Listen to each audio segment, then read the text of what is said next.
Hello everyone, नमस्कार। मैं यादवेंद्र हाजिर हूं मैग्नेट ब्रेन्स कंपटीशन में करंट अफेयर्स के डेली डोज में। करंट अफेयर्स के डेली डोज में आज हमारी तारीख है 31 अगस्त 2022। तो देखिए 31 अगस्त में बहुत सारी इंफॉर्मेशन है आज आपके लिए। एक एक करके पूरे इत्मीनान से नोट्स बनाते जाइए, पढ़ते जाइए, पॉइंट्स नोट करते जाइए। तो चलिए देखते हैं पहली जो हमारी खबर है वो क्या है, उस पर बात कर लेते हैं। दोस्तों पहली खबर जो है वो है Indian mains volleyball team von bronze. मतलब यह कि भारतीय पुरुषों की वॉलीबॉल टीम ने कांस्य पदक जीता। क्लियर है, ये जो है वो हाईलाइट है इस न्यूज का, आप ध्यान रखेंगे। वॉलीबॉल टीम ने कौन सा मेडल जीता है? ब्रॉन्ज मेडल जीता है, कांस्य पदक जीता है। अब आपसे पूछा जाएगा कि भैया ये कहां जीता है, तो 14th Asian under 18, 14th Asian under 18 championship. कौन सा? Tehran Iran. Is it clear? Tehran Iran 14th under 18 championship जो है वो कहां पर हुई? तेहरान में हुई। तेहरान कहां पर है? ईरान में है। तो ये आप याद रखिए। तो भैया ये जो है वो भाई साहब आप याद रखेंगे तीन चीज। पहली बात, इंडियन वॉलीबॉल टीम ने क्या जीता? कांस्य पदक जीता। कहां जीता? एशियन अंडर 18 चैंपियनशिप में, वॉलीबॉल चैंपियनशिप। और ये 14th Asian under 18 volleyball championship जो है वो कहां पर हुई? तो ईरान में हुई। क्लियर है, ये आप याद रखेंगे। Okay, the Indian under 18 team has qualified for federation internationally the volleyball. मतलब ये कि 5 जो है वर्ल्ड अंडर 19 के लिए अब क्वालिफाई हो गए। अभी ब्रॉन्ज मेडल जीता है किसमें? किसमें जीता है? अंडर 18 में। तो क्वालिफाई हो गए अब किसके लिए? अंडर 19 वॉलीबॉल मेंस जो है वॉलीबॉल चैंपियनशिप, उसके लिए अब क्वालिफाई कर लिए हैं हम। और ये सब प्रतियोगिता कहां पर आयोजित हुई? ईरान में आयोजित हुई, आप याद रखेंगे। चलिए जल्दी से आपको ले चलते हैं अगली इंफॉर्मेशन की तरफ कि भैया बात यह है कि ये जो वॉलीबॉल अंडर 18 हुआ है ईरान में, मतलब कि ईरान के एक शहर तेहरान में, वहां पर गोल्ड मेडल जीता है इसी चैंपियनशिप में जापान ने, और सिल्वर मेडल जीता है ईरान ने, और गोल्ड मेडल जीता है किसने? इंडिया ने, मतलब कि भारत ने। तो भैया गोल्ड, सिल्वर और ब्रॉन्ज, तो ये जो मेडल है ये आपको मेडल टैली याद रखना है। जिस वॉलीबॉल चैंपियनशिप में हमने ब्रॉन्ज जीता है तो हमें किस किस ने हराया है ये इंपॉर्टेंट है हमें जानना। तो जापान गोल्ड जीता है और ईरान ने सिल्वर जीता, और हमने क्या जीता है? ब्रॉन्ज मेडल जीता है। ये हम याद रखेंगे, ठीक है। फाइनल मैच के दौरान ईरान को हरा के जापान ने जो है वो गोल्ड जीता, ये भी आप याद रखेंगे। अगली बात करें तो अगली जो न्यूज है दोस्तों, ये बड़ी ही जो है इत्मीनान देने वाली और सुकून देने वाली और तसल्ली वाली खबर है कि अब जम्मू कश्मीर में जो आसपास के बॉर्डर डिस्ट्रिक्ट्स हैं या बॉर्डर जो विलेज हैं वहां पर काम करेगा VDGS। VDGS का मतलब विलेज डिफेंस गार्ड्स स्कीम। अब ये जो विलेज डिफेंस गार्ड्स स्कीम है, इसका मतलब ये है कि बेसिकली 2022 में विलेज डिफेंस गार्ड स्कीम जो है वो शुरू हो गई है। is a program with a defense component that was only recently introduced for the state of Jammu Kashmir। ये किस राज्य के लिए जो है शुरू की गई है? जम्मू कश्मीर के लिए शुरू की गई है। जम्मू कश्मीर में ग्राम रक्षा गार्ड योजना 2022। कौन सी? ग्राम रक्षा गार्ड योजना 2022 जो है वो शुरू हुई है जम्मू कश्मीर के लिए, आप याद रखेंगे। और इसका प्राइमरी जो ऑब्जेक्टिव है, उद्देश्य क्या है? सीमावर्ती क्षेत्रों में सुरक्षा। क्लियर है? सीमावर्ती क्षेत्रों की सुरक्षा के लिए कुछ सुरक्षा गार्ड्स रखे जाएंगे। इसका मतलब यह कि वो लोकल लोग होंगे जो अपने गांव की दिन और रात में सुरक्षा की जिम्मेदारी लेंगे, और उन्हें हमारे जो है आर्मी और पुलिस ऑफिशियल्स के द्वारा ट्रेनिंग दी जाएगी। क्लियर है? ये ध्यान रखिए। मतलब यह कि जैसे ग्राम सुरक्षा समिति होती है, वो इसी तरह से यहां पर भी जो होगा ग्राम रक्षा गार्ड योजना होगी। मतलब यह कि अब आतंकवादियों से सिर्फ आर्मी और पुलिस ही लोहा नहीं लेगी, वहां लोकल जो युवक हैं वो भी इसके लिए ट्रेंड किए जाएंगे, ताकि वो अपने गांव की सुरक्षा उनके साथ मिलकर कर सकें और सेना और पुलिस की मदद भी हो सके। आगे बात करें तो according to the authorities starting on August 15, मतलब ये कि जो 15 अगस्त को ये जो योजना शुरू हुई है, अभी जो 15 अगस्त आया, the village defence guard will be responsible for securing communal installation and infrastructure facilities. मतलब ये कि सिंपल सी बात है कि यहां पर ये जो है वो रिस्पॉन्सिबल होगा कि जितनी भी संरचना है ग्राम सुरक्षा से संबंधित उसको बनाया जाएगा, है ना। Facilities inside the boundary of their village as per the village defence guard scheme. मतलब ये कि सीधी सी बात, गांव की सीमाओं के भीतर सांप्रदायिक प्रतिष्ठानों और बुनियादी सुविधाओं की सुरक्षा। मतलब ये कि गांव में मंदिर, मस्जिद, गुरुद्वारे अगर कुछ भी है तो उन सब की सुरक्षा, और दूसरी बात लोगों की सुरक्षा, गांव की सुरक्षा, ये सब जो है विलेज डिफेंस गार्ड स्कीम 2022 में। तो मेरे हिसाब से क्वेश्चन आपसे ये बन सकता है कि बताइए village defence guard scheme Bharat के किस इलाके में शुरू की गई? तो आप बताएंगे जम्मू कश्मीर इलाके में ये शुरू की गई। और कब से शुरू की गई? तो आप बताएंगे 15 अगस्त से शुरू की गई। ठीक है, इसके बारे में और जानकारी देते हुए मैं आपको बता सकता हूं कि बेसिकली जो लोग अपने क्षेत्रों की विशेष रूप से आतंकवादियों से बचाने के लिए जो है सेवा करेंगे, ये बेसिकली दिन रात व्यवस्था के हिसाब से जो है अधीन रहेंगे, ये इस तरह से चुने गए हैं। मतलब ये कि इन्हें जो है गांव में ही से ही चुना जाएगा, ये ग्राम सुरक्षा समिति में होंगे और दिन और रात दोनों में जो है आतंकवादियों से अपने गांव की रक्षा करेंगे।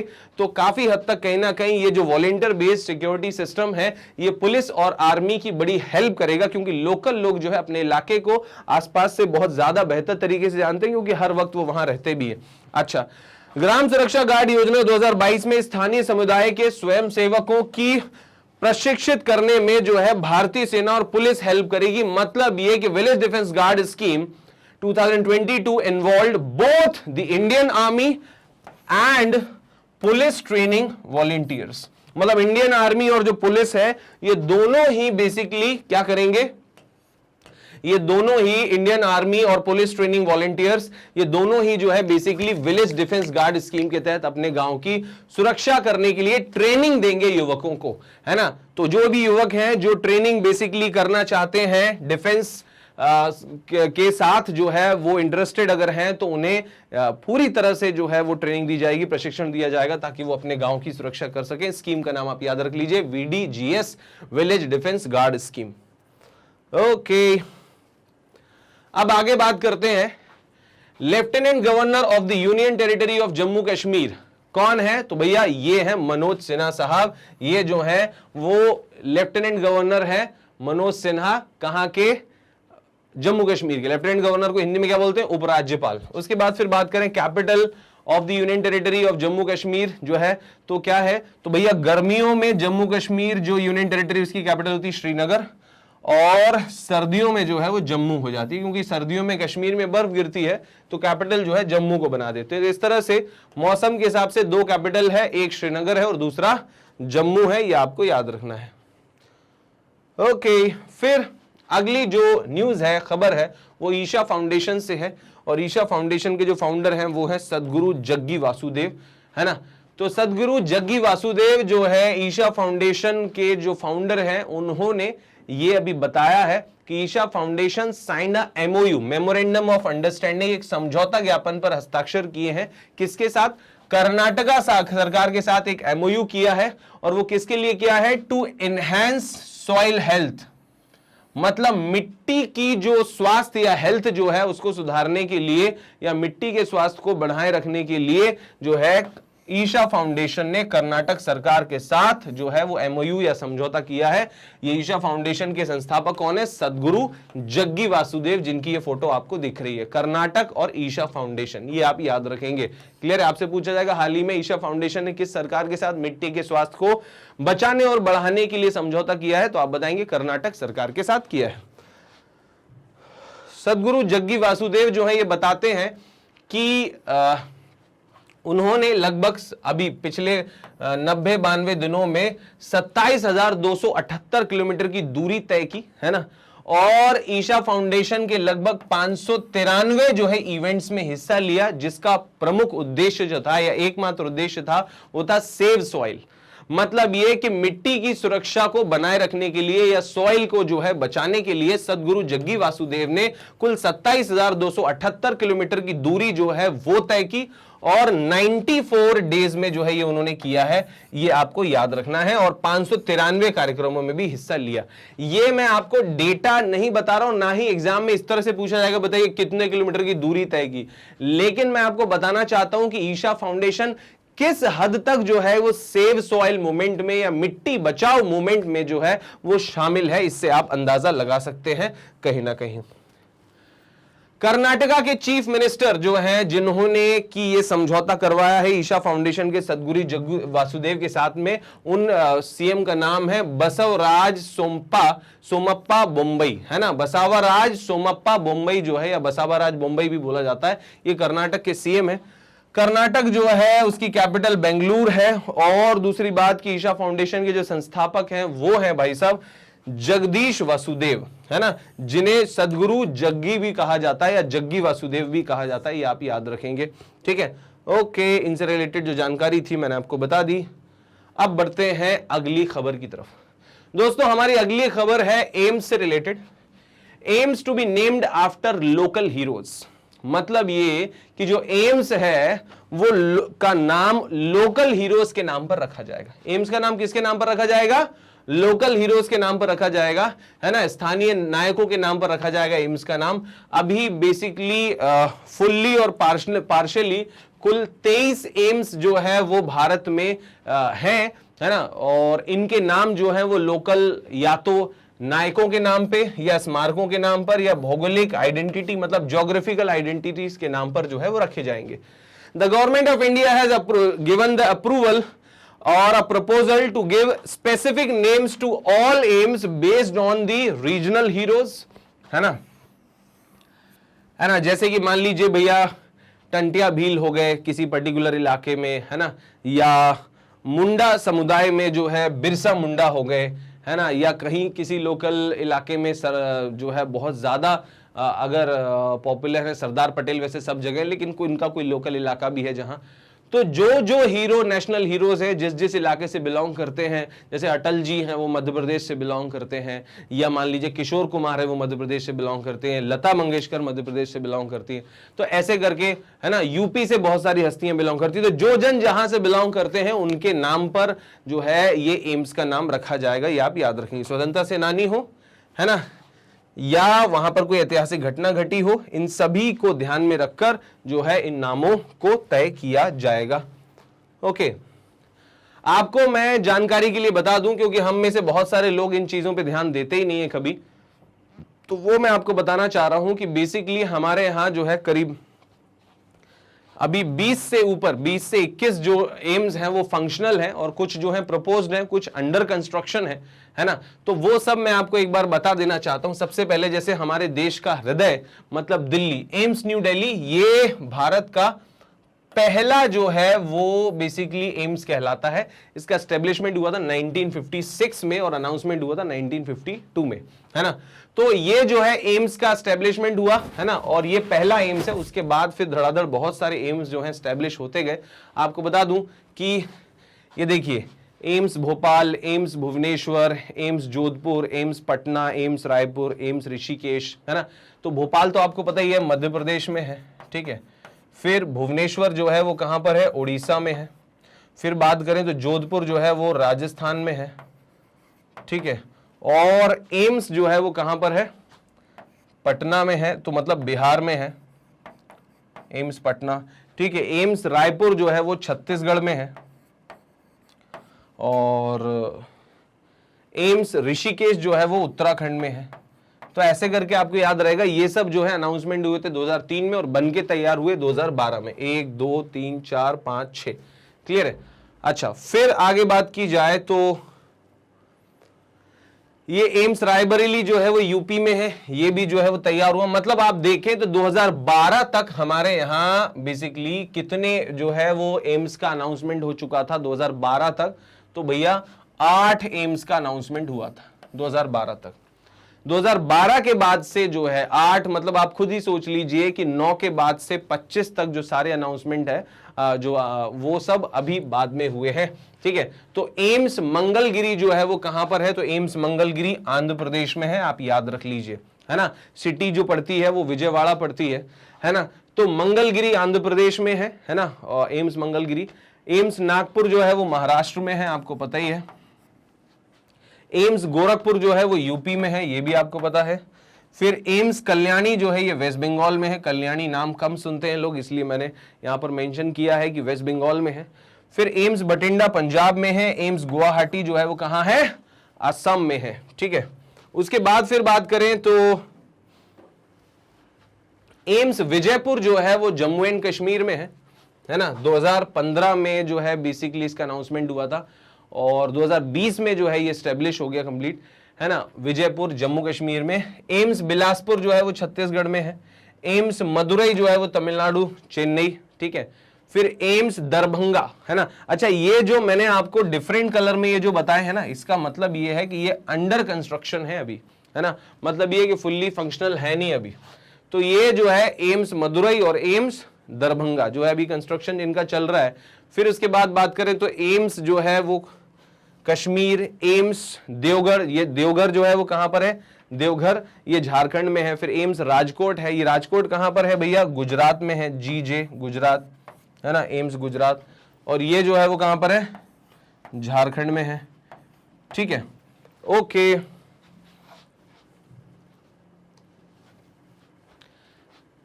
अब ये एम्स जो है बीबी नगर जो है, ये शहर कहां पड़ता है, तो भैया ये तेलंगाना में पड़ता है, ये आप याद रख लीजिए। 2017 में अनाउंसमेंट हुआ था, 2019 में बना है।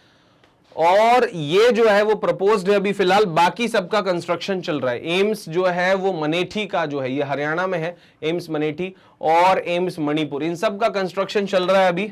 और ये जो एम्स कर्नाटका है ना, ये बेसिकली प्रपोज्ड है, मतलब ये कि इसका तो अभी प्रपोजल आया है अभी और इसका अनाउंसमेंट हो गया। मणिपुर वाले की घोषणा हो गई है, अनाउंसमेंट हो गया है, ठीक है। और इसका जो है वो अभी प्रपोजल आया है, ये प्रपोज्ड है कि आगे जाके बनेगा, पर घोषणा अभी हुई नहीं है। तो इस तरह से कुल 25 एम्स की जो है गतिविधियां आपको दिख रही हैं, वो मैं आपको यहां पर बता सकता हूं। एक बार चाहे तो आप सबके स्क्रीनशॉट जरूर ले लीजिए, है ना। मैं यहां पर आपके सामने से हट जाता हूं। देखिए, एक सबसे पहला स्क्रीनशॉट आपको लेना चाहिए इसका, ठीक है। फिर उसके बाद दूसरा स्क्रीनशॉट आपको लेना चाहिए ये इसका, ठीक है। और तीसरा, जैसे कि अनाउंसमेंट हुआ और ये इस ईयर में स्टैब्लिशमेंट हुआ। उसके बाद फिर ये, है ना, क्योंकि ये आपको हेल्प करेगा कि कौन सा जो है वो किस ईयर में स्टैब्लिश हो। तो लास्ट जो स्टैब्लिश हुआ वो 2021 में है, एम्स मदुरई। आपसे पूछा जाएगा सबसे नया एम्स जो स्टैब्लिश हुआ, ये जिसने काम करना शुरू किया, तो एम्स मदुरई है। और आगे जाके आप देख सकते हैं 5 जो है वो एम्स पाइपलाइन में है, दरभंगा, कश्मीर। उसके बाद फिर आप बात करेंगे मनेठी, मणिपुर और कर्नाटका। दरभंगा, कश्मीर, मनेठी, मणिपुर और कर्नाटका, ये जो 5 एम्स हैं ये बेसिकली अभी पाइपलाइन में है, जिनका या तो कुछ का तो जो है घोषणा हो चुकी है, कुछ का जो है वो प्रपोजल आया है और कुछ जो 5 में से 3 है उन पे काम चल रहा है। तो ये भी आप जो है स्क्रीनशॉट लेके याद रखेंगे, ठीक है। अगली खबर है वो है Pinaka multi barrel rocket launched by DRDO। मतलब ये है कि पिनाका जो मिसाइल है उसने basically multi barrel rocket launcher जो है ये बना है, और बनाया किसने है, DRDO ने बनाया है, ठीक है। तो DRDO बोले तो defence research and development organisation. देखिए, ये है पिनाका की फोटो, इसमें एक साथ 12 जो है हाई एक्सप्लोसिव जो रॉकेट हैं वो लॉन्च किए जा सकते हैं एक साथ। मतलब आप सोचो कि 14 सेकंड में 12 रॉकेट एक साथ दाग देती है ये मशीन भाई साहब, तो आप सोच सकते हो। और ये किसने बनाई है, भारत ने बनाई है ना। अच्छा, एक और बात ये कि Pinaka is a multiple rocket launcher produced in India, developed by DRDO, है ना, फॉर इंडियन आर्मी के लिए बनाया गया। The system has maximum range of 40 kilometre, मतलब अधिकतम कितने किलोमीटर तक जो है जा सकता है पिनाका माक 1, 40 किलोमीटर तक।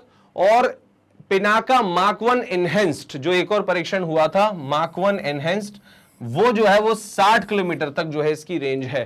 And can fire a salvo of 12 high explosive rockets in 44 seconds. मैं जो 14 सेकेंड बोल रहा था वो 44 सेकेंड है, मतलब 44 सेकेंड में ये कितने रॉकेट दाग सकता है, 14 हाई एक्सप्लोसिव रॉकेट जो है, ज्यादा बारूद और विस्फोटकों से बड़े रॉकेट जो है, ये हमारा पिनाका जो मल्टी रॉकेट लॉन्चर है, ये जो है वो बेसिकली इतने जो रॉकेट है वो लॉन्च कर सकता है या दाग सकता है। तो आप याद रखेंगे पिनाका भाई सब, है ना। किसने बनाया इसको, DRDO ने। अर्जुन अरिगेसी अब ये जो अर्जुन भाई साहब हैं, जिनका नाम है अर्जुन एरिगेसी, इन्होंने Abu Dhabi Masters chess tournament जो है वो जीत लिया है। अबू धाबी मास्टर्स 28वां अबू धाबी मास्टर्स किसने जीता? तो आप नाम याद रखेंगे, ये नाम है अर्जुन एरिगेसी। अर्जुन एरिगेसी ने ये जीता है। आपसे पूछा जाए कि टाइटल कौन सा है? अबू धाबी मास्टर्स, और किसने जीता है? तो ग्रैंड मास्टर अर्जुन एरिगेसी ने। ठीक है, अच्छा, और किसको हराया है? तो स्पेन के डेविड एंटोन को हरा के जीता है। ठीक है, Arjun Erigaisi was born on 3 September 2003। Arjun Erigaisi जो है वो 3 सितंबर 2003 को जो है वो पैदा हुए थे, और and he is an Indian chess grand master. ये जो है वो क्या है? इंडियन चेस ग्रैंड मास्टर हैं, मतलब कि भारतीय शतरंज के खिलाड़ी हैं। 2003 में इनका जन्म हुआ था, और आपको बता दूं कि 2003 में तो जन्म हुआ था, लेकिन आगे का करियर आप देखें तो एट द एज ऑफ 14 ये भाई साहब 14 साल की उम्र में ही earn the title of grand master. आप देखिए कितना छोटा बच्चा दिख रहा है ये फोटो में, और इसने केवल 14 साल की उम्र में ग्रैंड मास्टर का टाइटल जो है हासिल कर लिया, और ये दुनिया का 32वां सबसे कम उम्र का जो है वो ग्रैंड मास्टर बना था, है ना। और and he is also the 54th grand master from India. मतलब ये कि ये भारत से कौन से नंबर का ग्रैंड मास्टर बन गया? 54th, है ना, 54वां ग्रैंड मास्टर बना, और ये 32वां सबसे कम उम्र का। एज कितनी थी? 14 साल में ये ग्रैंड मास्टर बन गया था। ठीक है, उसके बाद इन 2018 ही become the first grand master from Telangana. Telangana के ये पहले ग्रैंड मास्टर बने। कब? 2018 में ये पहले ग्रैंड मास्टर बने। ओके, चलिए, अनंगताल लेक आपसे पूछा जाए तो आप बताएंगे कि अनंगताल लेक, में यहां पर लिख रहा हूं अनंगताल। अब ये अनंगताल जो है वो किधर है भैया? तो अनंगताल जो है ये है आपका South Delhi, South Delhi Anangtal lake. अब अनंगताल लेक साउथ दिल्ली में है। Recently Anangtal lake in South Delhi has been declared monument of national importance. इसे राष्ट्रीय महत्व का स्मारक घोषित किया गया through a gazette notification by ministry of culture. मतलब यह कि संस्कृति मंत्रालय ने एक राजपत्रित अधिसूचना के माध्यम से राष्ट्रीय महत्व का स्मारक घोषित किया है। किसको घोषित किया है राष्ट्रीय महत्व का स्मारक? तो आप बताएंगे अनंगताल को घोषित किया है। अनंगताल कहां पर है? साउथ दिल्ली में, मतलब दक्षिण दिल्ली में है। ये रहा अनंगताल जो फोटो है। अच्छा, और बताते हैं कि Anangtal lake in South Delhi is believe to have been built 1000 year ago. मतलब ये कि इसे जो है वो 1000 वर्ष पहले जो है बेसिकली बनाया गया था। 1000 साल पुराना है ये अनंगताल। और इसके बारे में ये भी कहा जाता है, as per the website of national mission on monuments and antiquities tradition ascribes this lake to be Tomar king Anangpal two the builder of Lalkot. मतलब यह कि स्मारकों और पुराने अवशेषों पर राष्ट्रीय मिशन की वेबसाइट लालकोट के निर्माता तोमर राजा जो है ना, वो वेबसाइट बताती है, वेबसाइट के अनुसार लालकोट के निर्माता तोमर राजा अनंगपाल द्वितीय को इस झील का निर्माता बताती है। मतलब अनंगपाल द्वितीय ने जो है इस झील को बनवाया था। अच्छा, ये जो साइट है आपको बता दूं, it is located near Qutub Minar. ये जो साइट है वो कुतुब मीनार के पास में है, कुतुब मीनार कॉम्प्लेक्स के पास है, एंड संजय वन के पास भी है। अच्छा, इसके तहत the protected area would be 42,894 square metre. मतलब ये कि 42,894 वर्ग मीटर का जो क्षेत्र है वो इसके तहत क्या रहेगा? संरक्षित किया जाएगा, है ना, जिसे अनंग जो है ताल है उसे घोषित किया गया है। क्या घोषित किया गया? Monument of national importance. ये आप याद रखेंगे। साउथ दिल्ली में है, कुतुब मीनार कॉम्प्लेक्स और संजय वन के पास में पड़ता है। अच्छा, अब ये महत्व के स्मारक क्या होते हैं? तो the monuments of national importance are designated by the archaeological survey of India, ACI के द्वारा डिक्लेयर किए जाते हैं। Monuments of national importance, MNI बोल सकते हैं, है ना। तो ये एमएनआई कौन डिक्लेयर करता है, मॉन्यूमेंट्स ऑफ नेशनल इंपॉर्टेंस कौन डिक्लेयर करता है, तो आप बोलोगे आर्कियोलॉजिकल सर्वे ऑफ इंडिया जो है वो monuments of national importance declare करते हैं। Union government of India is authorised to maintain, protect and promote the monument of national importance. मतलब ये कि द यूनियन गवर्नमेंट जो इंडिया है या केंद्र सरकार जो है, भारत की केंद्र सरकार, राष्ट्रीय महत्व के स्मारकों को बनाए रखने और उनको संरक्षित करने और उनको बढ़ावा देने के लिए अधिकृत है। क्लियर है। और ये सब जो है वो करवाता कौन है, मतलब इसे डिक्लेयर कौन करता है, नामित कौन करता है, तो भारतीय पुरातत्व सर्वेक्षण जो है वो इसको डिक्लेयर करता है। दोस्तों मुझे लगता है कि आपको एक जानकारी और होनी चाहिए कि भैया आर्कियोलॉजिकल सर्वे ऑफ इंडिया जो है इसके जनरल डायरेक्टर जनरल कौन है, तो वी विद्यापति जो है। अब ये वी विद्यावती जो है ये रही, ये वी विद्यावती जो है वो डायरेक्टर जनरल है किसकी, आर्कियोलॉजिकल सर्वे ऑफ इंडिया की। उसके बाद बात की जाए तो आर्कियोलॉजिकल सर्वे ऑफ इंडिया के फाउंडर जो है वो कौन, तो अलेक्जेंडर कनिंघम, ये रहा उनका नाम। अलेक्जेंडर कैनिंघम जो है ये basically archaeological survey of India के फाउंडर थे। अभी फिलहाल डायरेक्टर जनरल कौन है, वी विद्यावती, ये फोटो आपको दिख रही है। और आर्कियोलॉजिकल सर्वे ऑफ इंडिया का जो स्टैब्लिशमेंट हुआ था वो हुआ था 1861 में। अलेक्जेंडर कैनिंघम ने भारत में आर्कियोलॉजिकल सर्वे ऑफ इंडिया कब बनाया, 1861 में, 1861 में बनाया गया था। Okay. Archaeological survey of India headquarters 24 तिलक मार्ग न्यू दिल्ली, 24 तिलक मार्ग न्यू दिल्ली, है ना। 24 तिलक मार्ग नई दिल्ली में जो है आर्कियोलॉजिकल सर्वे ऑफ इंडिया का जो है वो हेडक्वार्टर था।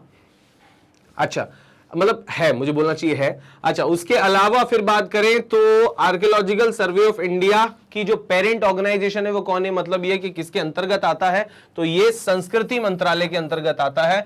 मतलब कि ये कल्चरल मिनिस्ट्री के अंतर्गत आता है, ठीक है, या मिनिस्ट्री ऑफ कल्चर के अंतर्गत आता है। ये आपको याद रखना है, आर्कियोलॉजिकल सर्वे ऑफ इंडिया। मतलब कुल मिला के इस न्यूज का जो कंक्लूजन है वो ये है कि राजा अनंगपाल द्वितीय जो कि तोमर वंश के शासक थे, उन्होंने 1000 साल पहले दिल्ली के कुतुब मीनार कॉम्प्लेक्स का जो इलाका है उसके पास में एक जो है वो तालाब बनवाया या ताल बनवाया, जिसे अनंग ताल के नाम से जाना जाता है। और आर्कियोलॉजिकल सर्वे ऑफ इंडिया ने उसे मॉन्यूमेंट ऑफ नेशनल इंपॉर्टेंस, मतलब ये कि राष्ट्रीय महत्व का स्मारक घोषित किया है।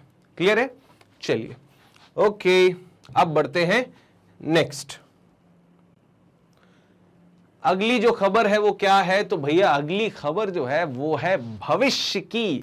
भविष्य क्या कह रहा है वो देखिए। भविष्य क्यों बोल रहा हूं, electric vehicle.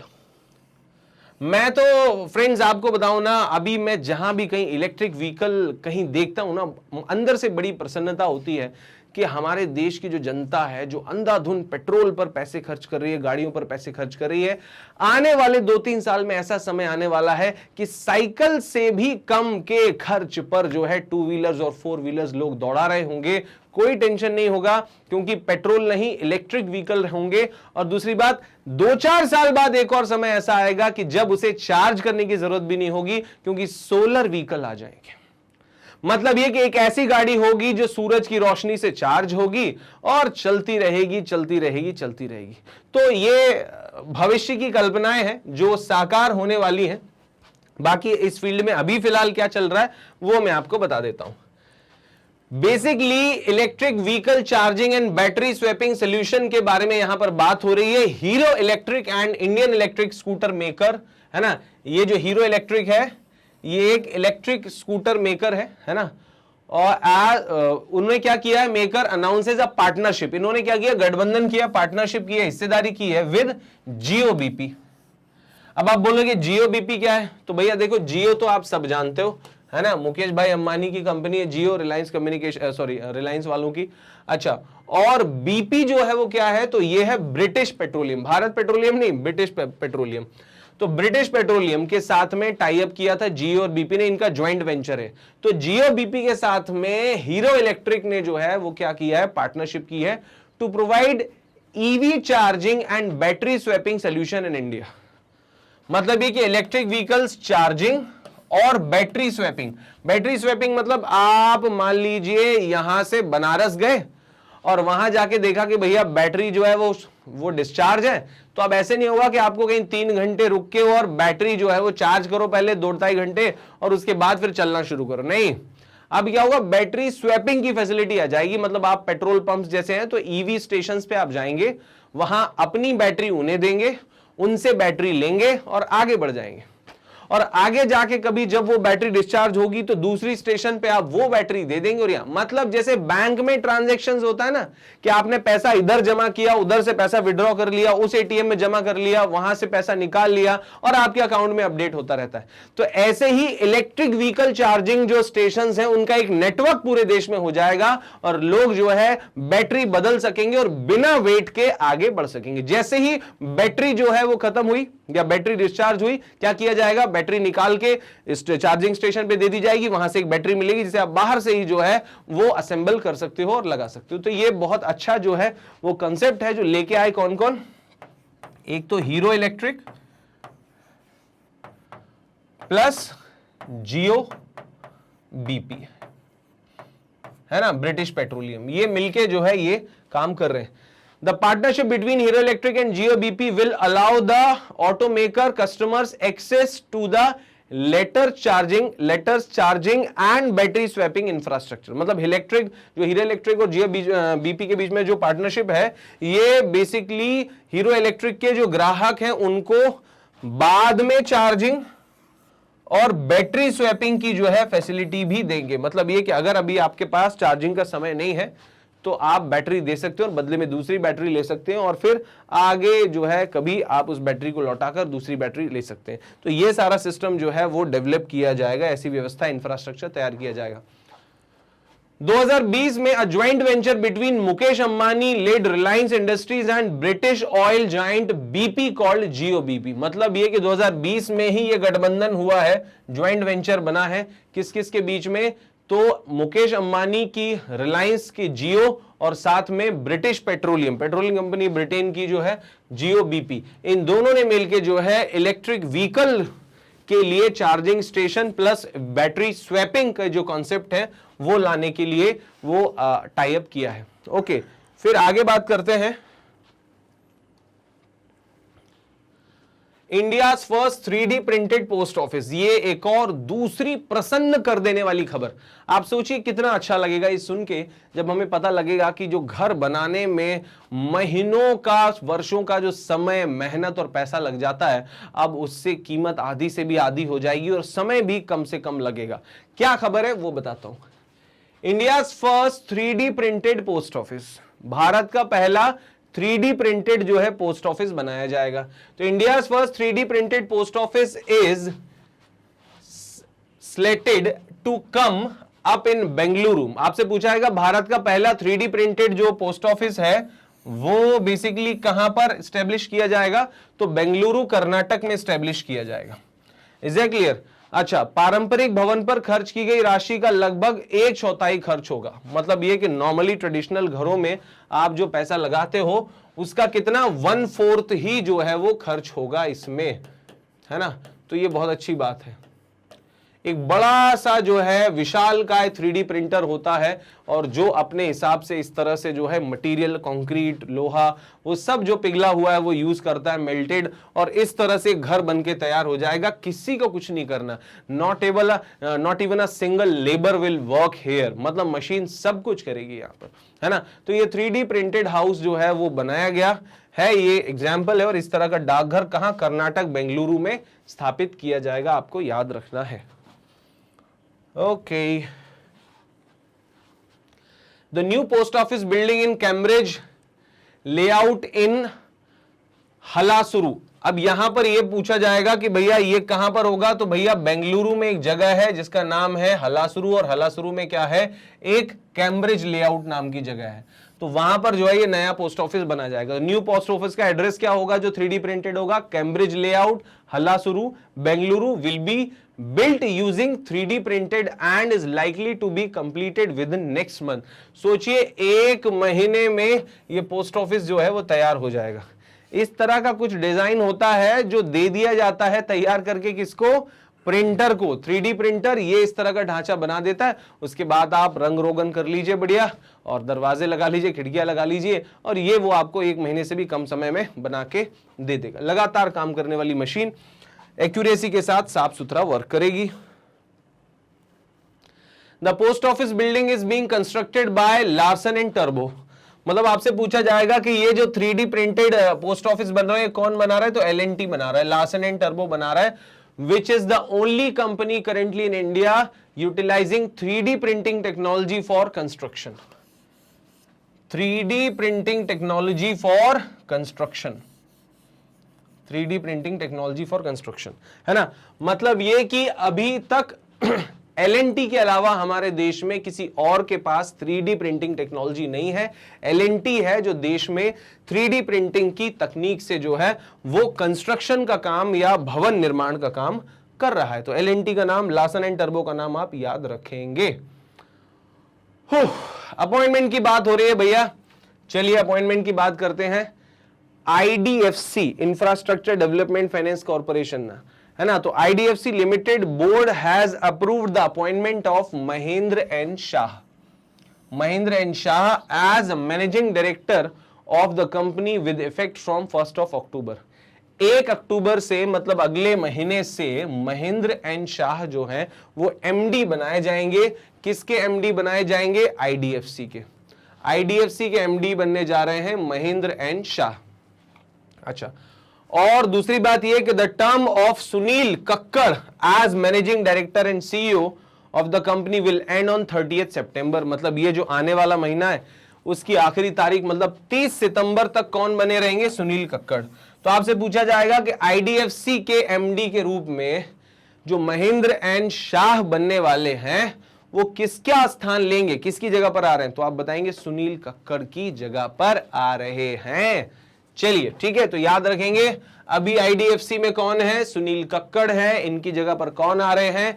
Mahendra N Shah आ रहे हैं। ओके, चलिए बढ़ते हैं आगे। IDFC का फुल फॉर्म सबको पता ही है, infrastructure development finance corporation. IDFC का जो हेडक्वार्टर है वो मित्रों मुंबई में है। IDFC लिमिटेड जो है उसके CEO जिनका नाम है वी वैद्यनाथ। क्या नाम है? वी वैद्यनाथ। 19 दिसंबर 2018, 19 दिसंबर 2018। और IDFC लिमिटेड फाउंडेड अक्टूबर 2000, मतलब ये जो है वो कब फाउंड हुई, स्थापना कब हुई? अक्टूबर 2015 में। तो कंपनी आई अक्टूबर 2015 में IDFC, और इसका जो हेड ऑफिस है वो कहां पर है? मुंबई में है। और बेसिकली IDFC के साथ एक और बैंक, प्राइवेट बैंक बना था जिसका नाम था बंधन। बंधन बैंक और IDFC एक साथ 2015 में स्टैब्लिश हुए थे। बंधन बैंक का हेड ऑफिस कोलकाता में है और IDFC का हेड ऑफिस मुंबई में है। और वी वैद्यनाथ जो है वो बेसिकली अभी इसके CEO हैं, ये आप याद रखेंगे, है ना। और अभी बनने कौन वाले हैं? तो महेंद्र एन शाह जो है वो नेक्स्ट मंथ अक्टूबर से बनने वाले हैं। कौन? MD। और अभी फिलहाल MD कौन है? सुनील कक्कड़। ओके, चलिए अब बात करते हैं नीरज चोपड़ा की। भाई साहब, हमारे जेवलिन थ्रोअर बहादुर जो है हमारे खिलाड़ी Neeraj Chopra wins Lausanne Diamond League, है ना। अभी वर्ल्ड चैंपियनशिप में इन्होंने कमाल किया था, हालांकि कॉमनवेल्थ में हिस्सा नहीं ले पाए इंजरी की वजह से, लेकिन अब वापस से फिट हो गए हैं। और भाई साहब ने ल्यूसाने डायमंड लीग में 89.08 मीटर का थ्रो फेंका है ना। मतलब इनकी गाड़ी जो है वो बेसिकली 88-89 के बीच अटकी हुई है, और इन्हें जो है कुछ और अच्छा करना है तो लगभग 2 मीटर की लीड और लेनी पड़ेगी। 1 मीटर तो कम से कम 90 को तो क्रॉस करना ही पड़ेगा, 90 मीटर को क्रॉस करना पड़ेगा। उसके बाद ही become the first Indian to clinch a Lausanne Diamond League. मतलब ये कि ये पहले भारतीय बने जिन्होंने ल्यूसाने डायमंड लीग में जो है वो मेडल जीता है। इज दैट क्लियर, है ना। ओके, आगे 24-year-old boy Chopra qualified for the diamond league finals in Zurich on सितंबर 2007। अब आपसे पूछा जाएगा कि भैया ये जो डायमंड लीग है ये बेसिकली कहां पर आयोजित हुई या हो रही है? तो यहां पर, अच्छा ये क्वालिफाइड है, हो गए इसके लिए। अभी आपसे पूछा जाएगा कि इन्होंने जीता किसमें, तो देखिए पीछे देखिए, यहां पर जीता इन्होंने किसमें? ल्यूसाने डायमंड लीग में। और अब डायमंड लीग जो है होने वाली है ज्यूरिक में 7 सितंबर से, उसके लिए जो है इन्होंने क्वालिफाई कर लिया है। ठीक है, 24 वर्षीय चोपड़ा ने 7 से 8 सितंबर को ज्यूरिक में डायमंड लीग के फाइनल के लिए क्वालिफाई कर लिया है और इसके साथ ही वह ऐसा करने वाले पहले भारतीय बन गए। मतलब डायमंड लीग के फाइनल में खेलने वाले पहले जेवलिन थ्रोअर बन गए हैं। नाम है उनका क्या? तो भैया नाम है उनका नीरज चोपड़ा। डायमंड लीग के फाइनल में पहुंचने वाले पहले भारतीय बने। और कितना भाला फेंका इन्होंने? 18.08, है ना। और इसके साथ ही इन्होंने क्वालिफाई कर लिया फाइनल के लिए diamond league. In July this year Chopra has also created history moment for India with becoming only the second Indian and first male track and field athlete to win a medal in the World Championship by bagging silver in the javelin throw final. मतलब ये कि championship में जो है basically वो जो final है जिसमें इन्होंने सिल्वर मेडल जीता, ऐसा करने वाले ये पहले भारतीय एथलीट और दूसरे ओवरऑल एथलीट बने हैं। इससे पहले ट्रैक और फील्ड इवेंट में अंजू बॉबी जॉर्ज भी जो है वो मेडल जीत चुकी हैं, ये आपको याद रखना है। अंजू बॉबी जॉर्ज ने ट्रिपल जंप में जीता था और ये जो है भाई साहब ये ट्रैक इवेंट में है, फील्ड एंड ट्रैक इवेंट, तो ये जेवलिन थ्रो है और जेवलिन थ्रो में भी जो है इन्होंने वर्ल्ड चैंपियनशिप में सिल्वर मेडल जीता। क्लियर है? फाइनल में। ओके, जुलाई में फीफा फेडरेशन इंटरनेशनली दी फुटबॉल एसोसिएशन। आपसे पूछा जाएगा फीफा क्या है, तो भैया फीफा फेडरेशन इंटरनेशनली दी फुटबॉल एसोसिएशन, ये फुटबॉल की अंतरराष्ट्रीय संस्था है। फीफा ने AIFF मतलब कि ऑल इंडिया फुटबॉल फेडरेशन पर जो बैन लगा था वो हटा दिया है ना। The bureau of the FIFA council has decided to lift the ban suspension that was imposed on All India Football Federation due to undue third party influence। मतलब ये कि बेसिकली तीसरे पक्षों का जो है इंटरफेयर जो है वो बहुत ज्यादा था भारत के जो है ऑल इंडिया फुटबॉल फेडरेशन में, और उसको देखते हुए उन्होंने कहा कि जब तक इसके लिए प्रॉपर कोई काउंसिल नहीं होगी जो इसके लिए जवाबदार होगी, ऐसी कोई कमेटी नहीं बना दी जाती, तब तक जो है इसको हम बैन रखेंगे, ऐसा फीफा ने कहा था। हालांकि ये कुछ दिन पहले की बात है और अब जो है दोबारा से फीफा ने ये कहा है कि क्योंकि हमारी शर्तें और हमारे जो नॉर्म्स है उनको फॉलो किया गया है, तो अब ये बैन जो है वो हटा लिया गया है ना। अब basically first brand ambassador of dream Set गो।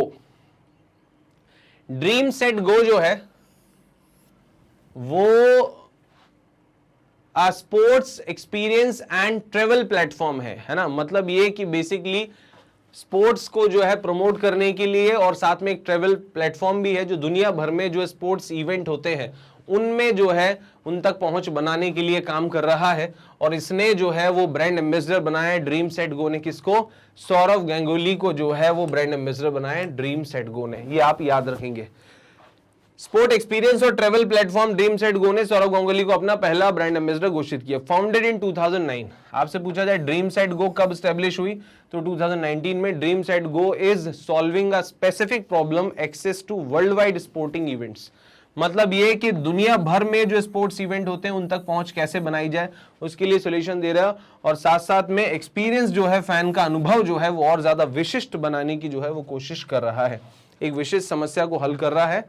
दुनिया भर में खेल आयोजनों तक पहुंच और प्रशंसकों के लिए एक बेहतरीन अनुभव जो हो, इस तरह की वो कोशिश कर रहा है। अब कुछ एम्बेसडर्स जो कि रिसेंटली जो है इस वर्ष अपॉइंट हुए हैं वो आपको बता देता हूं। ऋषभ पंत जो है वो डिश टीवी के ब्रांड एम्बेसडर बनाए गए। किसके बनाए गए? Dish TV.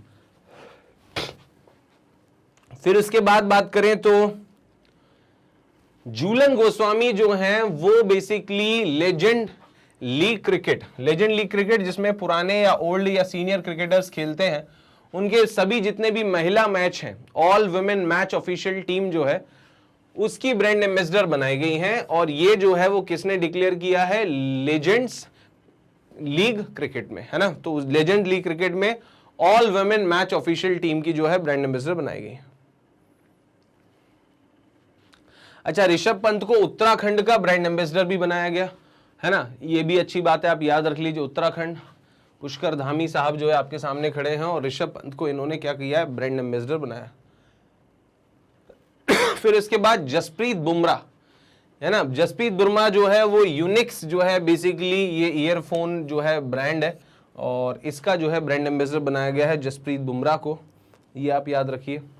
रविंद्र जडेजा जो है ये किनारा कैपिटल जो है वो बेसिकली कंपनी है और किनारा कैपिटल जो है एक एनबीएफसी है, नॉन बैंकिंग फाइनेंशियल कंपनी है और किनारा कैपिटल को जो है का ब्रांड एम्बेसडर रविंद्र जडेजा को बनाया गया, आप याद रखेंगे।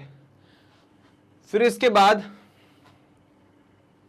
स्मृति मंधाना आईआईटी मद्रास जो है का स्टार्टअप है जिसका नाम है गूवी। क्या नाम है?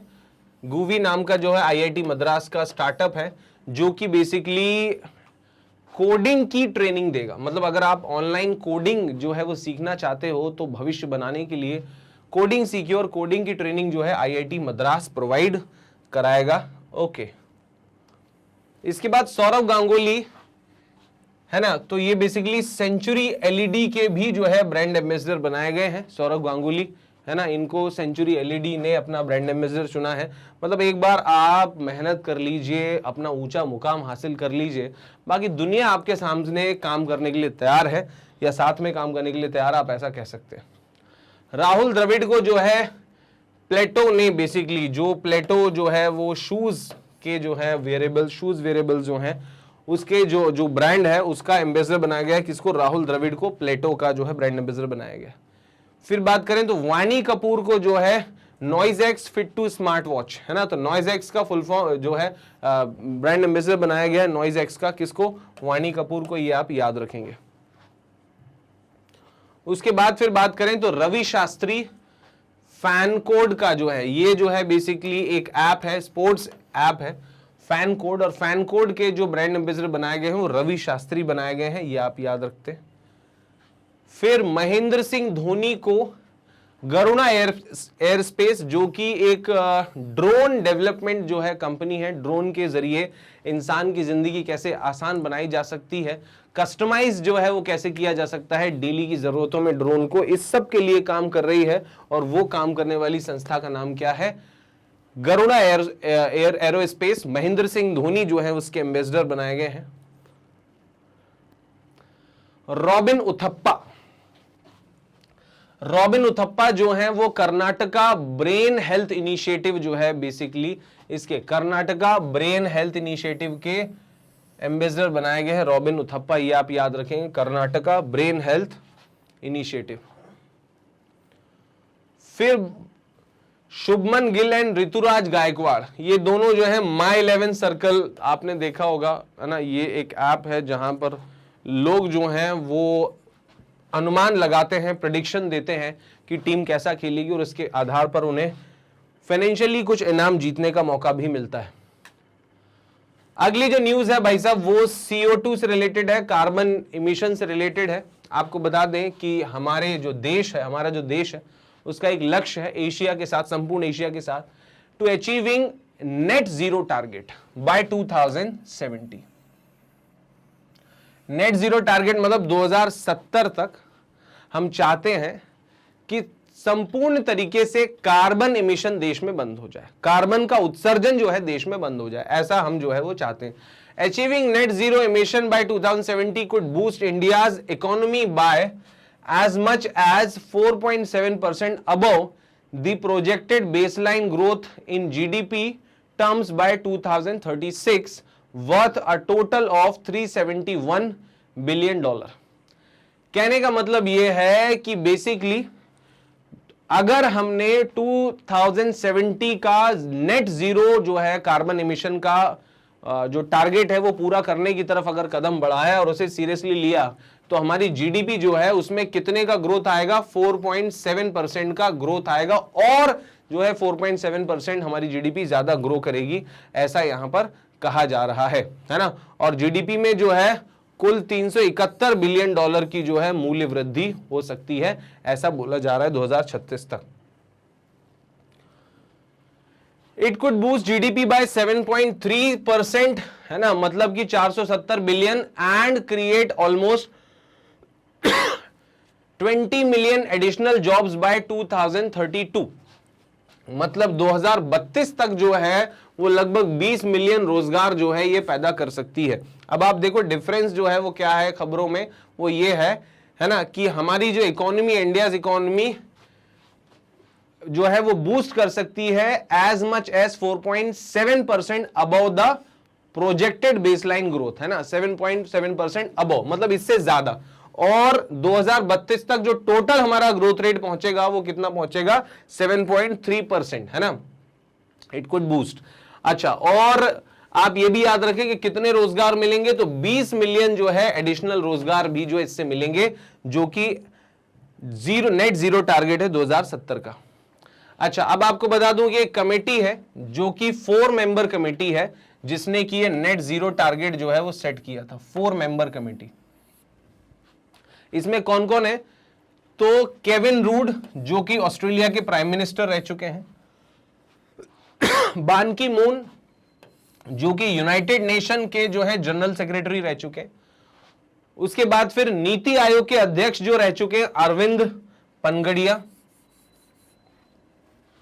और global head and director of climate business International Finance Corporation Vivek Pathak, Arvind Panagariya, Ban Ki moon और केविन रूड, ये जो है वो 4 सदस्य हैं जो कि इस समिति में हैं, जिन्होंने तय किया कि भैया एशिया को जो है वो नेट जीरो का टारगेट रखना चाहिए 2070 का, मतलब 2070 तक भारत में कार्बन का उत्सर्जन जो है वो क्या हो जाना चाहिए, शून्य हो जाना चाहिए, ये आपको याद रखना है।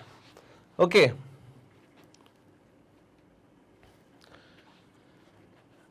The commission launched the getting India to net zero report on Friday, which said India achieving net zero by 2070 would boost annual GDP by up to 4.7% by 2036।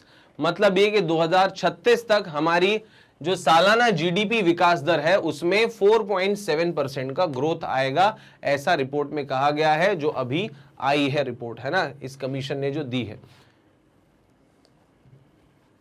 Okay, हो एक और बड़ी और आइकॉनिक तस्वीर, है ना, तो ये हैं भाई साहब हमारे नए chief justice of India, 49th chief justice of India, 49 chief justice, नाम है यूयू ललित, मतलब उदय उमेश ललित। न्यायमूर्ति उदय उमेश ललित भारत के 49वें मुख्य न्यायाधीश जो है वो के रूप में उन्होंने शपथ ली, और भारत की निर्वाचित राष्ट्रपति श्रीमती द्रौपदी मुर्मू ने जो है उनको आयोजन में शपथ दिलवाई। राष्ट्रपति भवन में एक आयोजन हुआ, वहां पर शपथ दिलवाई गई, और हमारे अब नए जो हैं वो चीफ जस्टिस जो हैं वो कौन है, तो आप याद रखेंगे उदय उमेश ललित, बोले तो यूयू ललित। इन्होंने किसका स्थान लिया, तो हमारे 48वें चीफ जस्टिस कौन थे स्टूडेंट्स, प्लीज आप बताइए। तो भैया जो 48वें चीफ जस्टिस थे वो थे एन.वी. रमणा, और एन.वी. रमणा की जगह पर अब स्थान ले लिया है किसने, यूयू ललित ने, मतलब उदय उमेश ललित ने। फिर बात करें तो vice president Jagdeep Dhankhar, prime minister Narendra Modi and union minister were present at the ceremony. मतलब ये कि हमारे उपराष्ट्रपति जो बन गए हैं जगदीप धनखड़ वो प्रेजेंट थे, नरेंद्र मोदी भी उपस्थित थे, और कुछ केंद्रीय मंत्री भी जो हैं वो मौजूद थे जब ये शपथ ग्रहण हो रहा था। देखिए आइकॉनिक फोटो, बीच में है हमारी भारत की राष्ट्रपति, और यहां है भारत के उपराष्ट्रपति जगदीप धनखड़, और ये है भारत के प्रधानमंत्री नरेंद्र मोदी, है ना। बढ़िया फोटो है भाई साहब, आइकॉनिक फोटो है, बहुत कम फोटोज ऐसी होती हैं, है ना। तो जस्टिस ललित, प्रेडिसर justice NV. Ramana was also present at the oath taking ceremony. मतलब जो पूर्व के या पूर्ववर्ती जो चीफ जस्टिस रह चुके हैं एन.वी. रमणा, मतलब 48वें चीफ जस्टिस, वो भाई साहब एन.वी. रमणा भाई साहब वो भी प्रेजेंट रहे इस सेरेमनी में। कहां पे, राष्ट्रपति भवन में, ठीक है। तो कुल मिला के अगर आपसे पूछा जाए कि इस खबर का सार क्या है, तो भारत में 48वें चीफ जस्टिस के रूप में कार्य कर रहे थे जस्टिस एन.वी. रमणा। हमारी नवनिर्वाचित 15वीं राष्ट्रपति श्रीमती द्रौपदी मुर्मू ने हमारे 49वें चीफ जस्टिस को शपथ दिलाई। हमारे 49वें चीफ जस्टिस का नाम है जस्टिस यू ललित, मतलब उदय उमेश ललित। क्लियर है? ओके, आगे बढ़ते हैं। Indian army to deploy light tanks in high altitude area. अब जो भारतीय सेना है, इंडियन आर्मी है, जो हाई एल्टीट्यूड एरियाज में क्या करने जा रही है, तो हाई एल्टीट्यूड एरियाज में बेसिकली हल्के जो है वो टैंक तैनात करने जा रही है। तो देखिए, having experience the manoeuvring of Chinese army at an altitude of 15,000 feet in eastern Ladakh, the Indian Army is prioritizing the procurement of indigenous Indian light tank aptly named Zorawar for the deployment of the monuments। मतलब यह कि देखो, simple सी बात, पूर्वी लद्दाख में 15,000 feet की ऊंचाई पर चीनी सेना जो है कुछ पैंतरेबाजी दिखा रही थी, कुछ चहलकदमी कर रही थी।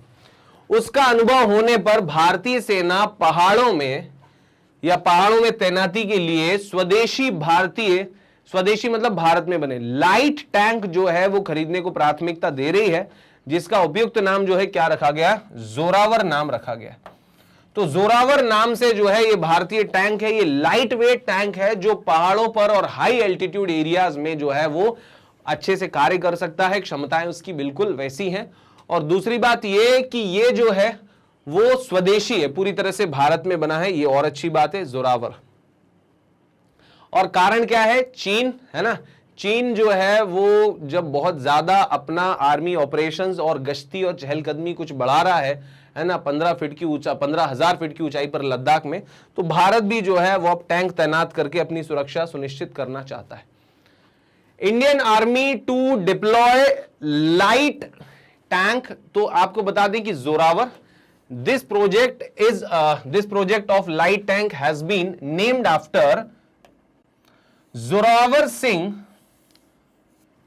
सिंह जो है कहलूरिया नाम है किसका, तो जोरावर सिंह कहलूरिया भाई साहब जो हैं वो बेसिकली जनरल हैं, पूर्व सैन्य जनरल हैं भारतीय सेना के, और जोरावर सिंह कहलूरिया के नाम पर या कहलूरिया के नाम पर इस टैंक का नाम जोरावर रखा गया है। क्लियर है? He said served under he had served under जम्मूज राजा गुलाब सिंह, मतलब जम्मू के राजा गुलाब सिंह के अंडर में जो है उन्होंने सेवा की। who according to official is known as conqueror of Ladakh, है ना, लद्दाख के विजेता के रूप में जो राजा गुलाब सिंह जाने जाते हैं, उनके अंतर्गत जो है वो काम भी किया है। किसने? वो हमारे भाई साहब जो जोरावर थे, जोरावर सिंह कहलूरिया, उन्होंने जो है जम्मू कश्मीर के राजा के अधीन, मतलब गुलाब सिंह के अधीन जो है वो काम भी किया है। तो उनकी याद में जोरावर नाम का टैंक जो है वो भारत में बनाया गया है, जो अब लद्दाख में तैनात किया जाएगा। It has been designed in such a way that it will able to operate in varying terrain from high altitude area, island territories as well as marginal terrains।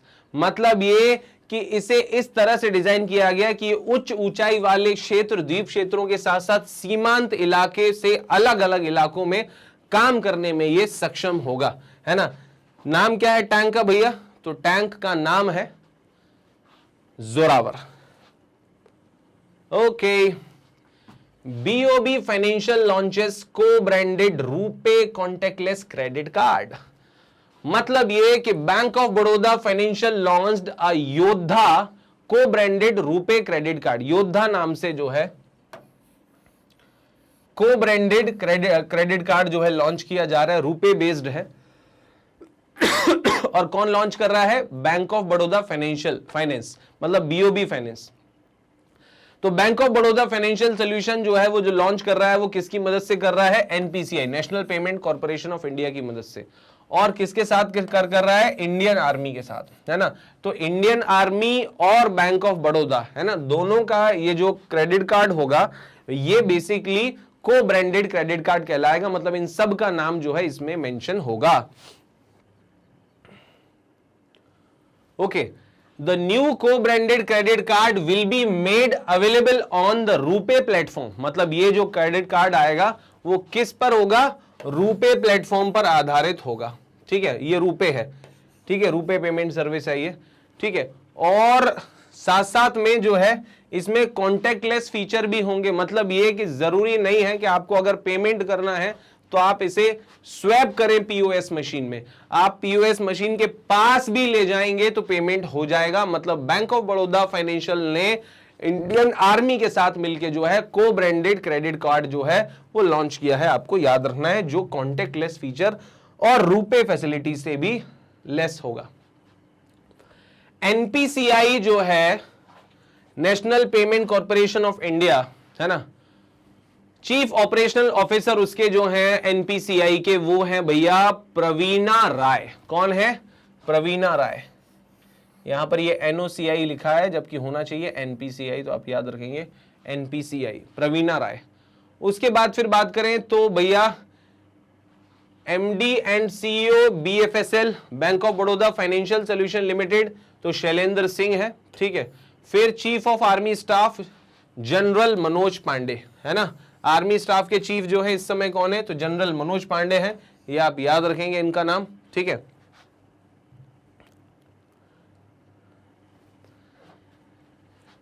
Cyber security अपस्किल्स programme 2022, है ना, IT Giants Google ने जो है, भाई आपको पता है कि इंफॉर्मेशन टेक्नोलॉजी जाइंट गूगल जो है अमेरिका की कंपनी है, इसने जो है वो अनावरण किया, अनवील किया प्रोग्राम, एक कार्यक्रम का अनावरण किया है to upskill 1 lakh Indian developers and researchers in cyber security. मतलब ये कि गूगल ने ये घोषणा की है कि वो भारत में 1 लाख सॉफ्टवेयर डेवलपर्स और रिसर्चर्स को जो है वो ट्रेन करेगा in the field of cyber security, cyber security की फील्ड में उनको ट्रेन करेगा। ये आपको याद रखना है। The campaign will be part of company cyber security road show which will cover multiple cities across India. मतलब ये कि जो गूगल है ये एक तरह से साइबर सिक्योरिटी के नाम पर एक रोड शो आयोजित कर रही है, और ये जो साइबर सिक्योरिटी रोड शो है जिसे गूगल जो है वो ऑर्गेनाइज कर रहा है, which will cover multiple cities across India, offer tools, tutorials and mentorship on security practices for building consumer apps। मतलब ये कि उपभोक्ताओं के लिए ऐप बनाने के पर्पस से टूल्स मुहैया कराए जाएंगे, ट्यूटोरियल्स जो हैं वो दिए जाएंगे, मेंटोरशिप मतलब दी जाएगी, मदद भी की जाएगी, है ना, सुपरविजन भी किया जाएगा, ताकि साइबर सिक्योरिटी से संबंधित जो है प्रैक्टिसेस की जा सके कंज्यूमर ऐप बनाने के लिए, as well as enterprise programs, है ना, उद्योगों के लिए जो है वो प्रोग्राम्स भी, कार्यक्रम भी बनाने के लिए, उद्यम कार्यक्रम बनाने के लिए भी जो है ये हेल्प मिलेगी इस रोड शो में। ये रोड शो का हिस्सा होगा, एक रोड शो होगा, है ना, ये आपको याद रखना है। The campaign will part of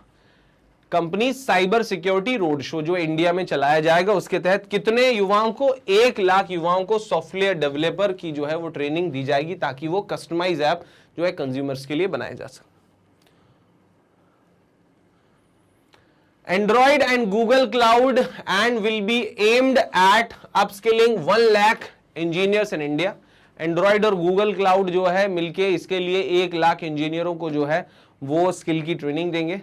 The Google Cloud Upskilling Program will focus on commercial developers and security administrators, while the Android Upskills Program will serve developers creating app for consumers। देखिए Google जो है वो help करेगा, वो किस में करेगा, तो भैया ये जो है वो हेल्प करेगा, देखो, focus on commercial developers, commercial developers and security administrators, है ना। उसके बाद फिर एंड्रॉइड जो है वो क्या करेगा, एंड्रॉइड का जो प्रोग्राम है वो क्या करेगा, तो वो हेल्प करेगा फॉर क्रिएटिंग एप्स। सॉफ्टवेयर्स को डेवलप करने के लिए, कॉमर्शियल कोडिंग के लिए जो है गूगल काम करेगा, और एंड्रॉइड अपस्किलिंग प्रोग्राम जो है वो काम करेगा, वो करेगा किसके लिए, कंज्यूमर ऐप बनाने के लिए जो है वो डेवलपर्स की हेल्प करेगा। ये आपको याद रखना है। गूगल 2 तरह से, एक तो है गूगल क्लाउड, है ना, आप याद रखिए, देखिए यहां पर अपन फिर से एक बार क्लियर कर लेते हैं अच्छे से। एक है गूगल क्लाउड, है ना, अपस्किलिंग प्रोग्राम, और दूसरा क्या है, Android upskilling program. Google cloud का काम क्या है, focus on commercial developers and security administrators, है ना, मतलब जो व्यवसायिक रूप से जो है, व्यवसाय के रूप में जो है कोडिंग वगैरह या डेवलपिंग का काम करेंगे, सॉफ्टवेयर या प्रोग्राम डेवलपिंग का। और एंड्रॉयड जो है वो क्या करेगा, वो ऐप डेवलपिंग का काम करवाएगा, है ना, ये सिखाएगा, तो क्या ऐप बनाना सिखाएगा। तो इस तरह से 1 लाख युवाओं को जो है भारत में वेबसाइट और ऐप बनाने की ट्रेनिंग मिलेगी गूगल की तरफ से।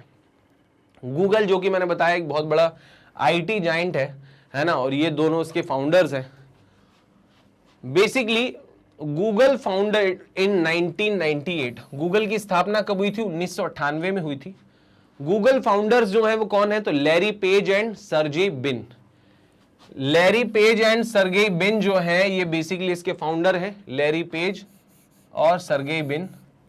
और गूगल का जो हेडक्वार्टर है वो कहां है, कैलिफोर्निया में है। कहां पर है, माउंटेन व्यू, कैलिफोर्निया, यूएस में इसका हेडक्वार्टर है। फिर गूगल के जो सीईओ हैं वो अभी इस समय कौन है, भारतीय मूल के सुंदर पिचई भाई साहब गूगल के सीईओ हैं, ये आपको याद रखना है। Okay. HDFC Bank and Tata Neu launches co-branded credit card। HDFC Bank और Tata Neu ने co-branded credit card जो है लॉन्च किया। तो भैया जैसे बेसिकली मैं बता रहा था कि बैंक ऑफ बड़ौदा और इंडियन आर्मी ने जो है co-branded credit card लॉन्च किया है, ऐसे ही देखिए co-branded credit card क्या होता है, ये नीचे एक ब्रांड लिखा हुआ है HDFC और ऊपर जो है लिखा हुआ है टाटा न्यू कार्ड, है ना। तो मतलब एक ही क्रेडिट कार्ड या डेबिट कार्ड पर 2 अगर ब्रांड्स के नाम लिखे होते हैं तो फिर आप उसे जो है को ब्रांडेड क्रेडिट कार्ड, मतलब 2 ब्रांड्स का एक क्रेडिट कार्ड बोल सकते हैं। HDFC bank and Tata Neu the super app of the Tata group, मतलब टाटा ग्रुप का सुपर ऐप इसे कहा जा रहा है, बेसिकली जो क्रेडिट कार्ड प्रोवाइड करेगा। Announce their collaboration to introduce co branded credit card. Tata Neu is an app designed to offer customers an extensive yet highly personalized shopping। मतलब ये कि बहुत अत्याधिक जो व्यक्तिगत शॉपिंग होती है उसके एक्सपीरियंस को और बेहतर बनाने के लिए जो है ये ऐप बनाया गया है ना, और जिसका नाम है बेसिकली सुपर ऐप, या ये कह लें कि ये बेसिकली टाटा न्यू कार्ड है ना, टाटा न्यू कार्ड और HDFC के साथ में को ब्रांडेड है ये। The culmination of over 2 years of research, development and testing, it can truly be called a super app and aims to bring about a great shopping experience for its customer। मतलब ये कि ये जो है basically 2 साल से अधिक के परीक्षण के बाद, डेवलपमेंट के बाद जो है ये आया है और इसे एक सुपर ऐप कहा जा सकता है जो अपने ग्राहकों के लिए खरीदारी करने का एक शानदार अनुभव जो है वो लेके आएगा। तो ये को ब्रांडेड क्रेडिट कार्ड आपसे पूछा जाएगा कि टाटा न्यू ने जो है वो किसके साथ में किया, HDFC के साथ में, और आप बोलोगे कि भैया वो जो इंडियन आर्मी है, इंडियन आर्मी ने जो है वो को ब्रांडेड क्रेडिट कार्ड जो है वो भी बनवाया है एक बैंक के साथ में, वो है आपका बैंक ऑफ बड़ौदा फाइनेंशियल्स, है ना, सॉल्यूशन। तो बैंक ऑफ बड़ौदा फाइनेंशियल्स और इंडियन आर्मी और HDFC और टाटा न्यू के साथ में ये को ब्रांडेड क्रेडिट कार्ड बना है। SBI tops chart in debit card market. मतलब यह कि डेबिट कार्ड की संख्या के मामले में स्टेट बैंक ऑफ इंडिया ने बाजी मारी है कि सबसे ज्यादा डेबिट कार्ड लोग किस बैंक का यूज कर रहे हैं, तो State Bank of India. State Bank of India, the largest bank in the nation, maintains its leadership position in the debit card market. Debit card market में नंबर 1 पे कौन, SBI है, लेकिन नो सरप्राइज HDFC बैंक जो है वो credit card के मामले में नंबर 1 है। ये जून 2022 की रिपोर्ट कहती है, जून 2022 तक की। क्रेडिट कार्ड में नंबर 1 HDFC और डेबिट कार्ड क्या होता है, तो दोस्तों आपको बता दूं कि मैं एक वीडियो लेके आने वाला हूं, बहुत जल्दी आपको मिलेगा 1-2 दिनों में, जिसमें आपको पता चलेगा कि कार्ड्स जो हैं वो कितने तरह के होते हैं, है ना, कितने तरह के कार्ड्स होते हैं और उन कार्ड्स को जो है कैसे यूज किया जाता है, क्या पर्पस होता है, वो सब मैं आपको एक ही वीडियो में समझाऊंगा। अभी फिलहाल बात करते हैं कि डेबिट कार्ड जो है वो जो कि ATM है ना, और क्रेडिट कार्ड जिसमें आप पैसा उधार में जो है बैंक से लेकर शॉपिंग कर सकते हो।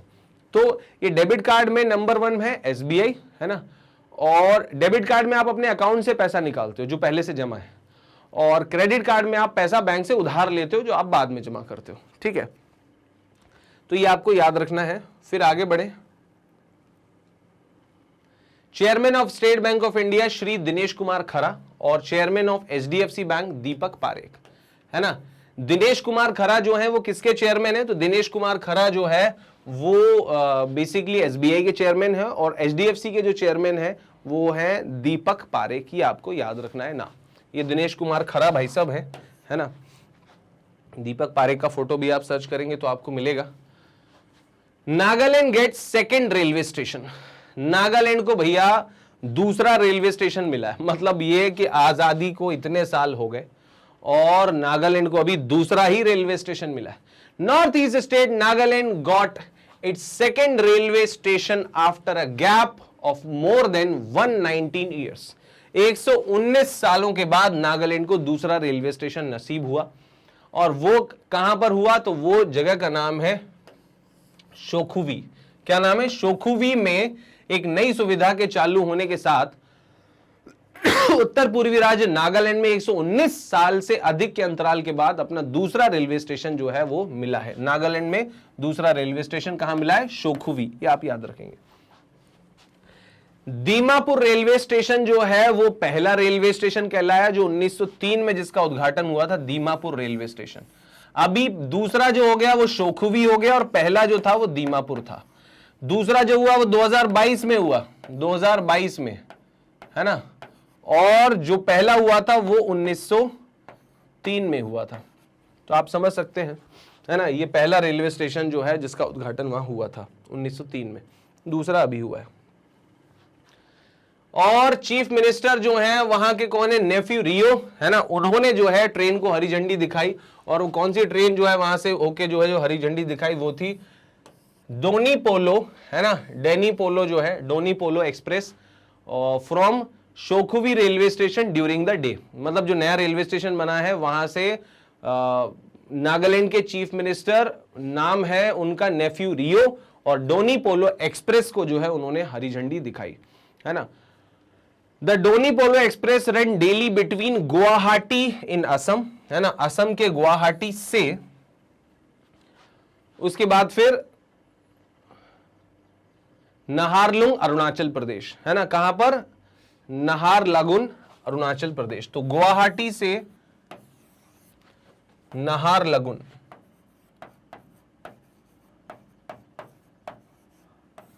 ये हो गया असम, और ये होगा नाहरलगुन अरुणाचल प्रदेश, है ना। और इसके बीच में अब ये कहां से होकर गुजरेगी?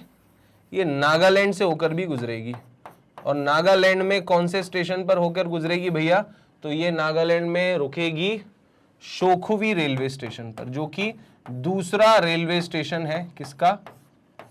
नागालैंड का। दीमापुर जो है नागालैंड का पहला रेलवे स्टेशन, और नागालैंड का दूसरा रेलवे स्टेशन शोखुवी। ये आपको याद रखना है, ठीक है। ओके। नागालैंड की कैपिटल है कोहिमा, है ना। नागालैंड के मुख्यमंत्री नेफ्यू रियो, और नागालैंड के राज्यपाल जो हैं जगदीश मुखी। ये रहे जगदीश मुखी, जिनकी फोटो है, जगदीश के समान मुख, जगदीश मुखी, है ना। तो फ्रेंड्स ये थे करंट अफेयर्स 31 अगस्त के, है ना। 31 अगस्त की ये जानकारियां जो मैंने आपको दी हैं। अगर आप दोस्तों ये करंट अफेयर का वीडियो पहली बार देख रहे हैं और रेगुलर बेसिस पर हमारे वीडियो अपडेट करना चाहते हैं, तो आपको करना सिर्फ इतना है कि magnetbrains.com जो है वेबसाइट पर जाना है, जहां ये जो फ्रंट पेज आएगा वेब पेज का, वहां पर आप उन सब्जेक्ट्स पर क्लिक करेंगे जिन्हें आपको पढ़ना है। जैसे मान लीजिए आपको करंट अफेयर पढ़ना है, तो आप वॉच नाउ पर क्लिक कीजिए।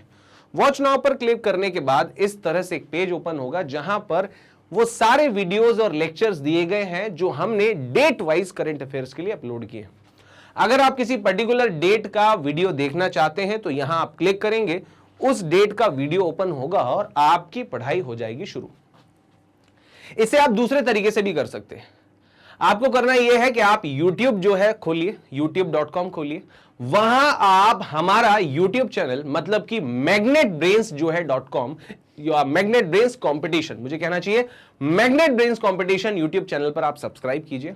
उसे सब्सक्राइब करने के बाद आप बेल आइकन पर भी क्लिक कीजिए ताकि सारे वीडियोस के नोटिफिकेशन आपको मिले। और जब आप मैग्नेट ब्रेन्स कंपटीशन का चैनल ओपन करेंगे तो चैनल ओपन करते ही आपको प्लेलिस्ट के टैब पर क्लिक करना है, जहां पर आपको सभी सब्जेक्ट्स के सारे वीडियोस जो हमने आज तक अपलोड किए हैं डेट वाइज जो है वो मिल जाएंगे। तो दोस्तों हमारे साथ लगातार बने रहिए हर वीडियो में, क्योंकि हम लोग प्रयासरत हैं आपको प्रोवाइड कराने में free and quality education. So if you believe in quality education तो हमारे इन वीडियोस को जरूर चेकआउट कीजिए। तो दोस्तों लाइक करते रहिए, सब्सक्राइब करते रहिए और जी हां शेयर जरूर कीजिए। तो मिलते हैं नेक्स्ट वीडियो में, आज के लिए फिलहाल इतना ही। जय हिंद।